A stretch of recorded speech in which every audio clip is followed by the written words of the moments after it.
ആളുകളുടെ ജീവനെടുത്തുകൊണ്ട് ഒരു പ്രത്യയ ശാസ്ത്രത്തെയും തളർത്താനോ വളർത്താനോ കഴിയില്ല എന്ന് Kerala catholic bishop council president Baselios cardinal Cleemis Catholicos Bava പറഞ്ഞു. സമൂഹ മനസാക്ഷിക്കായി ഒരുമിച്ച് നിൽക്കേണ്ട സാഹചര്യത്തിലും വാദങ്ങളെക്കാൾ വിവാദത്തിനാണ് പ്രാധാന്യം ലഭിക്കുന്നത് എന്നും കത്തോലിക്ക ബാവ കുവൈറ്റിൽ പറഞ്ഞു.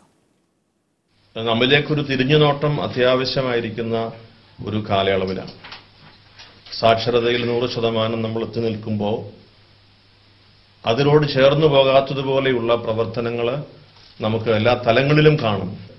ഒരു വിഭാഗം ആളുകളോ അല്ലെങ്കിൽ ഒരു പ്രത്യേക വിഭാഗത്തിൽപ്പെട്ട ആളുകളോ മാത്രം ശ്രദ്ധിച്ചാലല്ല, എല്ലാവരും ചേർന്ന് ഈ ഒരു സമൂഹത്തിന്റെ ആ പ്രതിച്ഛായ മെച്ചപ്പെടുത്തുന്നതിന് ഉള്ള ഒരു പൊതുശ്രദ്ധ ആവശ്യം. കുവൈത്ത് മലങ്കര റൈറ്റ് മൂവ്മെന്റിന്റെ രജത ജൂബിലി ഉദ്ഘാടനത്തിനെത്തിയ കർദിനാൾ വാർത്താസമ്മേളനത്തിൽ സംസാരിക്കുകയായിരുന്നു. നാട്ടിൽ വർഗീയത വളരുന്നുവെന്നത് ഖേദകരമാണ്. ആളുകളുടെ ജീവനെടുത്തുകൊണ്ട് ഒരു പ്രത്യയശാസ്ത്രത്തെയും വളർത്താനോ തളർത്താനോ കഴിയില്ലെന്നും കർദിനാൾ പറഞ്ഞു.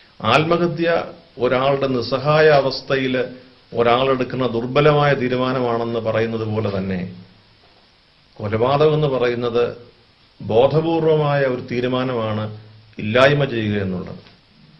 പക്ഷെ ദൗർഭാഗ്യവശാൽ നമ്മുടേത് ഇത് അംഗീകരിക്കപ്പെട്ട ഒരവസ്ഥ പോലെ വരുന്നു എന്നൊരു ചിന്ത. നീതിന്യായ വ്യവസ്ഥ നടപ്പാക്കാൻ ഉത്തരവാദപ്പെട്ടവർ ചുമതല നിർവഹിക്കണമെന്നും സഭയോ സമുദായമോ ഇക്കാര്യത്തിൽ നോക്കേണ്ടതില്ലെന്നും അദ്ദേഹം കൂട്ടിച്ചേർത്തു. Media 1 Kuwait city.